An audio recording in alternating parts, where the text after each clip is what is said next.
Bueno, bienvenidos a un nuevo video de Ligero el Símbolo. En esta ocasión vamos a estar hablando sobre los niveles de análisis y los niveles de organización del sistema nervioso. Con respecto a los niveles de análisis tenemos claramente tres: el nivel conductual, el nivel cognitivo y el nivel neural. El nivel conductual hace referencia a todos aquellos fenómenos observables como son justamente la conducta. Entonces, el sujeto está frente a un estímulo y produce por ende una respuesta o una conducta. Esta respuesta o esta conducta puede ser tanto motora como verbal o incluso puede estar también realizado por el sistema nervioso autónomo, como son, por ejemplo, la sudoración, el rubor, la dilatación pupilar. Por otro lado, el nivel cognitivo implica todo aquel proceso mental que se da entre el estímulo y la respuesta, lo que por muchos años los conductistas han denominado como la caja negra. Es una suposición teórica y por ende no es observable. El sujeto, al estar frente a un estímulo, lo tiene que procesar, lo tiene que analizar y luego se produce una respuesta o una conducta frente a ese procesamiento mental del estímulo. Y por último, el nivel neural implica todo aquel nivel más biológico, como por ejemplo la anatomía cerebral, las conexiones entre las neuronas, la sinapsis. Ahora bien, con respecto a los niveles de organización, vamos a tener este esquema que fue propuesto por Sejnowski y Churchland en 1989, en el cual tenemos distintos elementos. Tenemos, por ejemplo, el sistema nervioso central, sistemas, mapas, láminas y columnas, redes, neuronas, sinapsis y moléculas. Y claramente, como podemos ver, la clasificación está diseñada dependiendo del tamaño de estos componentes o elementos. Por ejemplo, el sistema nervioso central tiene un tamaño de 1 metro, los sistemas un tamaño de 10 centímetros y así sucesivamente hasta la parte más ínfima que son las moléculas. Otra forma de entender este esquema es también pensando que estos dos últimos niveles, la sinapsis y las moléculas, son dos niveles subcelulares. Las neuronas son un nivel celular y por otro lado estos 4 niveles son niveles supracelulares. Ahora bien, ¿cómo está conformado este esquema? Nosotros veíamos que en el video pasado, en el video anterior sobre generalidades del sistema nervioso, el sistema nervioso central estaba conformado por distintas partes: la médula espinal, el tronco, el cerebro. Este sistema nervioso central es un sistema de sistemas, porque justamente alberga otros sistemas, como por ejemplo el sistema motor, el sistema visual, el sistema somatosensitivo. Estos sistemas a su vez conforman unos principios de organización, como son los mapas o organización topográfica, las láminas y las columnas, que lo vamos a ver ahora en un ratito. Estos principios de organización están conformados por redes, que es básicamente la forma en que las neuronas interactúan entre sí, se conectan, se comunican entre sí. Nuevamente, estas redes están conformadas por neuronas. Las neuronas, para poder comunicarse entre sí, tienen que hacerlo a través de la sinapsis. Las sinapsis están conformadas por un axón, es decir, tenemos una neurona presináptica que con su axón se conecta con las dendritas de la neurona posináptica y así se genera la sinapsis. Y bueno, justamente esta sinapsis está conformada por distintos procesos bioquímicos o por moléculas. Bien, entonces estábamos diciendo que había 3 principios de organización. Por un lado, los mapas u organización topográfica y por el otro lado, las láminas y las columnas. En este caso estamos viendo una columna que está conformada por capas o por láminas. Cada una de estas capas va a tener un nombre. Por ejemplo, la primera capa va a ser la capa molecular, la segunda capa la capa granular externa y así sucesivamente hasta la capa número 6. A su vez, cada una de estas capas va a estar conformada por células, que claramente van a conformar las redes locales o circuitos locales. Una de estas células son, por ejemplo, la célula de Cajalli-Retzius o célula horizontal, que es una interneurona que se encuentra en la capa más externa. Por otro lado tenemos la célula piramidal, que justamente se denomina piramidal porque el soma de la célula tiene forma de pirámide, forma de triángulo. Esta célula va a tener una dendrita apical, que es una dendrita bien larga que se dirige hasta la pía madre, es decir, se dirige bien a superior, a la capa número 1, y va a estar dirigiéndose hacia la pía madre, que es la meninge que está en contacto con la primera capa. Si no recuerdan qué son las meninges, les recomiendo ver el video anterior sobre las generalidades del sistema nervioso. Por otro lado, esta célula piramidal, además de tener una dendrita apical, tener un soma en forma de triángulo pirámide, también va a tener dendritas basales, que son dendritas más chiquititas que se dirigen hacia zonas adyacentes. Cabe destacar que las dendritas basales son muchas y la dendrita apical es una sola. Y bueno, por otro lado también va a tener un axón que se va a dirigir hacia la capa más profunda. Por otro lado tenemos una célula estrellada que, como el nombre lo indica, tiene forma de estrella, es una célula chiquita. Célula de Martinotti, que es una interneurona que va a estar en todas las capas. Y la célula fusiforme, que está más que nada en la capa número 6. Esta célula fusiforme va a salir de la corteza y va a estar en contacto con la sustancia blanca. Ahora bien, si vamos a las láminas, la capa molecular o la primera capa es básicamente una capa sináptica y está en contacto con la pía madre. Después la capa granular externa contiene muchas células pequeñas, tanto estrelladas como piramidales, y recibe aferencias de otras áreas de la corteza. La capa piramidal externa contiene células piramidales que envían sus axones hacia zonas de la corteza o destinos subcorticales. La capa granular interna, que es la capa número 4, consiste fundamentalmente en células estrelladas que están estrechamente agrupadas y muchas de ellas reciben aferencias del tálamo. Después tenemos la capa piramidal interna o la quinta capa, que contiene células piramidales, estrelladas y de Martinotti, los cuales los axones de esta capa son de proyección subcortical y por ende se dirigen más que nada al tronco y a la médula principalmente.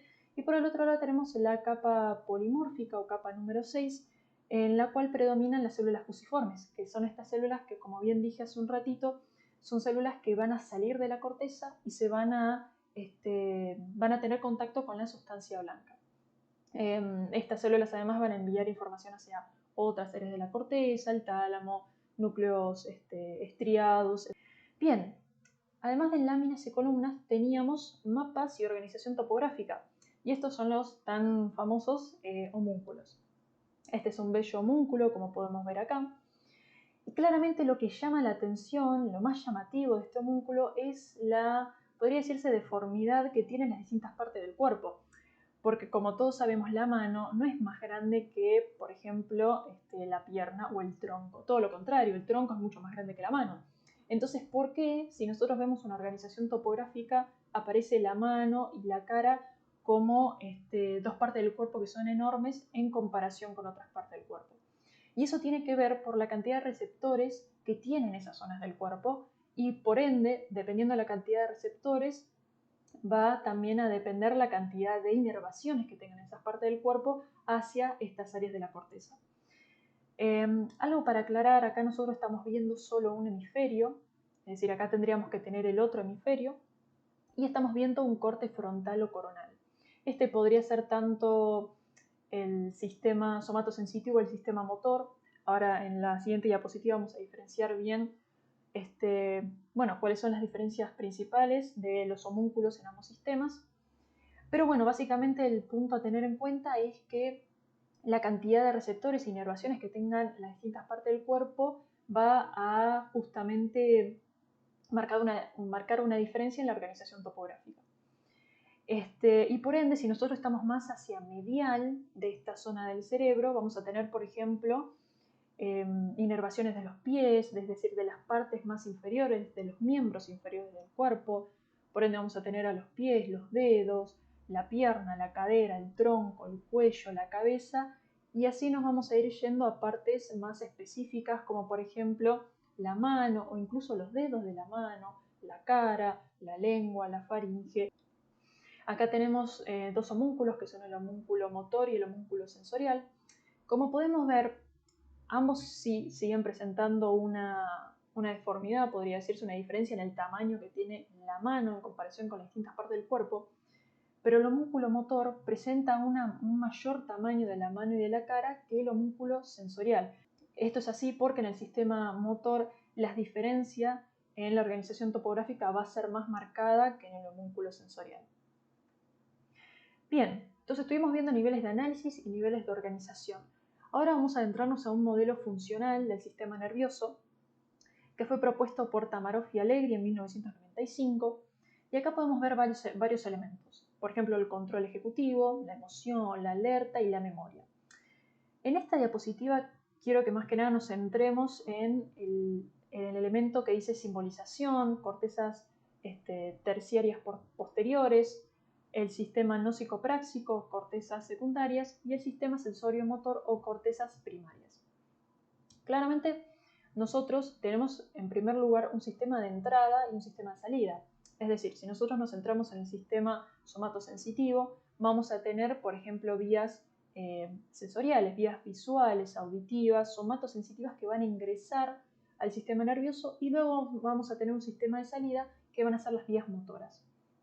Bien, entonces si nosotros nos centramos en el sistema de entrada, vamos a tener en primer lugar receptores específicos. Por ejemplo, si yo toco algo con la mano, yo estoy tocando este control con la mano, los receptores que yo tengo en la mano van a ser inervados por los nervios raquídeos. Estos van a ingresar a la médula espinal, por ende van a ingresar al sistema nervioso central y se van a dirigir hacia la corteza. En la corteza tenemos tres áreas: el área primaria, el área secundaria o de asociación unimodal y el área terciaria o de asociación multimodal. Las áreas primarias son denominadas también como áreas sensorio-motores porque reciben esa información de las distintas partes del cuerpo. En el caso del sistema motor, ya lo vamos a ver en un ratito, al ser un sistema de salida va a ser un tanto distinto que el sistema somatosensitivo. Con respecto a las áreas secundarias o de asociación unimodal, son también denominados como sistemas no psicopráxicos porque justamente aquella información que fue recibida por el área primaria va a ser enviada al área secundaria para analizarla, procesarla, tratar de reconocer, bueno, qué es lo que estoy yo tocando. Pero es un área de asociación unimodal, es decir, se va a analizar una sola modalidad, como puede ser, por ejemplo, capaz la textura del elemento que yo estoy tocando. Y por el otro lado, las áreas terciarias o de asociación multimodal son áreas que se encargan justamente de asociar más de una modalidad. Entonces, por ejemplo, si yo toco este control, no solo me voy a estar centrando en la textura, el tamaño, sino que también yo lo voy a estar viendo. Entonces voy a estar percibiendo el color, la forma que tiene. Por otro lado, los sistemas de salida van a ser un tanto diferentes, pero básicamente siguen teniendo la misma lógica. Al ser un sistema de salida, nosotros vamos a tener que partir del nivel más supramodal. Por ende, vamos a tener que partir de aquel sistema de simbolización. Yo voy a tener que decidir qué es lo que quiero hacer, planificarlo, seleccionar la respuesta que quiero generar. Esta información se va a enviar al área premotora y al área motora suplementaria, es decir, son dos áreas, pero una adyacente de la otra, en donde acá se van a generar las secuencias de movimientos que yo tengo que realizar para generar cierta acción. Este sistema también es el denominado el sistema práxico. Y por otro lado tenemos al área motora primaria, en donde toda esa información que yo obtuve del nivel supramodal, del área premotora o el área motora suplementaria, lo voy a enviar al área motora primaria para que pueda inervar así los distintos músculos y demás para yo poder realizar distintas acciones. Con respecto a los ajustes por componentes subcorticales, son básicamente ajustes que realizan zonas subcorticales del cerebro, como puede ser, por ejemplo, la monitorización del movimiento, algunos ajustes en el movimiento, etc. Bien, y acá estamos viendo una imagen del cerebro con las distintas áreas. Tenemos detrás del surco central a la corteza somatosensorial primaria, detrás de esta tenemos al área de asociación somatosensorial, a su vez tenemos la corteza visual primaria, que va a estar seguida por el área visual primaria. Tenemos también la corteza auditiva primaria con su área de asociación auditiva. Y por delante del surco central tenemos a la corteza primaria y al área premotora y el área prefrontal. Cabe destacar que el área prefrontal vendría a ser este nivel supramodal del que estábamos hablando hace un ratito. En esta imagen solo se puede ver un área de asociación multimodal, que es el área prefrontal, es decir, el área prefrontal no solo va a ser el nivel supramodal del sistema motor o el sistema de salida, sino que también va a ser un área de asociación multimodal. Y por otro lado, tenemos un área de asociación multimodal que se denomina como pareto-temporo-occipital, porque justamente está en esta parte acá del cerebro en el cual confluyen el lóbulo parietal, el lóbulo temporal y el lóbulo occipital. Por otro lado, si nosotros hacemos un corte sagital para ver la zona medial del cerebro, vamos a estar frente al sistema límbico, que bueno, es otro sistema de asociación multimodal. Y a su vez, como pueden ver acá, tenemos al área motriz del lenguaje o área de Broca y al sector cognitivo-lingüístico o área de Wernicke. Estos son dos áreas muy importantes para el lenguaje, porque el área de Broca es un área fundamental para la producción del lenguaje y el área de Wernicke es un área fundamental para la comprensión del lenguaje. Están en esta imagen porque justamente para poder producir el lenguaje, para poder hablar, no solamente se necesita saber qué decir, sino que también se necesita tener un buen sistema motor para poder así articular bien los movimientos con la boca, con los labios, con la lengua y generar un buen sonido o un buen fonema. Y por el otro lado, con respecto al área de Wernicke, para poder entender lo que el otro me está diciendo, yo no solamente necesito justamente comprender y entender, sino que también necesito primeramente recibir el sonido. Entonces, si yo no tengo un sistema auditivo impecable, básicamente no voy a poder comprender, no porque no escucho bien, no puedo obtener bien ese sonido. En esta imagen podemos ver al área motora suplementaria y el área premotora, más que nada para que vean que son dos áreas en contacto. Bien, y como nosotros estábamos viendo, vimos los elementos, más que nada los que están en el centro de este modelo, como son el sistema de simbolización, el nóxico-práxico y el sensorio-motor, pero también tenemos otros elementos en este modelo. Por un lado tenemos la memoria, el sistema de almacenamiento, que va a estar conformado por el hipocampo y algunas zonas adyacentes que están dentro del lóbulo temporal medial. Por otro lado tenemos a la emoción como otro componente importante que va a estar más que nada conformado por el complejo amigdalino y algunas áreas límbicas. Después tenemos el componente o el elemento de la alerta que va a estar representado por el sistema reticular que regula el ciclo de la vigilia y el sueño. Y por último tenemos el control ejecutivo que va a estar también, lo va a estar realizando la corteza prefrontal, que va a tratar de que todo este sistema, todo este modelo funcione a la perfección. Ahora bien, nosotros estábamos viendo que había algunas áreas del cerebro que eran áreas funcionales, ¿no? Entonces tenemos la corteza primaria, secundaria, pero también está lo que se denomina como las áreas de Brodmann.